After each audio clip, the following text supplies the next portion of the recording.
Bukui. The story goes that Zhao Fu lived in Chang'an County and made a living as a cloth merchant. His life was relatively prosperous, engaging in the trade of fabric, and he enjoyed a comfortable life. He had a complete family, a harmonious marriage, and both his parents were alive. Despite traveling extensively for business, he found solace in the stability of his life.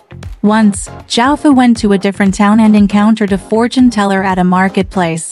Despite the fortune teller's shabby appearance and a tattered stall, Zhao Fu felt that this person possessed genuine skill. He sat down and asked the fortune teller to divine his fortune. After examining Zhao Fu's appearance, the fortune teller's expression changed dramatically. "You're about to face a major disaster. You should hurry back to settle your affairs," he exclaimed. Zhao Fu suspected this might be a common trick of fortune tellers to extract more money. But he noticed that this fortune teller didn't offer any remedies or solutions to avert the disaster. Instead, he only urged him to return home, stating that his lifespan was short.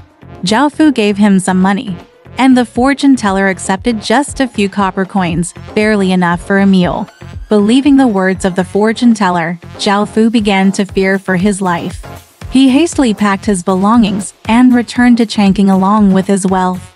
On his journey back, Zhao Fu encountered a person dressed in shabby clothes. Although the attire resembled that of an official, the person looked destitute, thin, and appeared to have not eaten for days. Zhao Fu invited him for a meal, and the two of them engaged in a very pleasant conversation. Zhao Fu learned from this person that they were both headed to Chang'an. They decided to travel together. During their journey, Zhao Fu frequently aided beggars along the way. Whenever he ate, he invited the person in shabby clothes, who was grateful for the hospitality, always joined him. Eventually, the person in shabby clothes, seeing Zhao Fu's generosity, revealed the reason for their journey. It turned out this person was a ghostly bailiff, and they were on a mission to recruit souls. Zhao Fu was curious and asked who they were recruiting. The person in shabby clothes said they were to recruit someone named Zhao Fu. The person presented Zhao Fu with the document of soul recruitment, and to his shock, the description seemed to match him perfectly. Anxious, Zhao Fu asked why he was being recruited. The person in shabby clothes was surprised as well and explained, "The document doesn't specify reasons. I suppose your lifespan is ending. As bailiffs, we're only responsible for recruiting souls and generally don't inquire about other matters." Hearing this, Zhao Fu cried and pleaded for help. Over the days, the ghostly bailiff had been witnessing Zhao Fu's kindness and charity towards others, which stirred compassion within them. However, they couldn't make decisions on their own. They could only say, "This matter isn't easily resolved. The document contains many names, and it will take several more days to gather them all. You should go back first. I'll come to apprehend you last."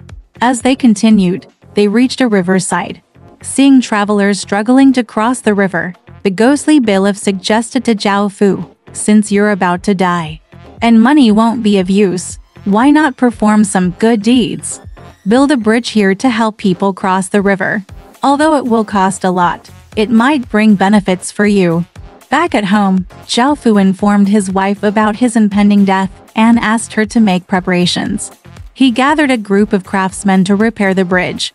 Once the bridge was completed, those who crossed the river praised the bridge builders, spreading word of their kindness. Zhao Fu felt immense joy upon hearing this. After returning home, Zhao Fu settled his affairs. However, the person in shabby clothes, the ghostly bailiff, didn't appear. Doubt began to creep into Zhao Fu's mind. Could it be that the underworld made a mistake and decided not to recruit his soul? With the person in shabby clothes not showing up, Zhao Fu grew increasingly uneasy.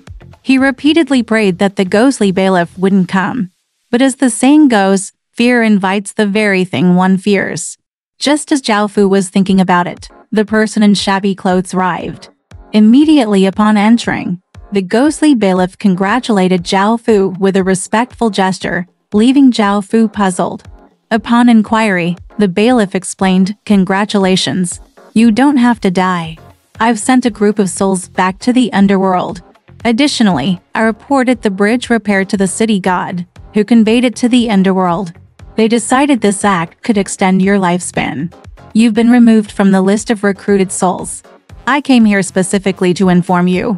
Overjoyed, Zhao Fu thanked the bailiff and prepared a feast of food and wine to entertain them.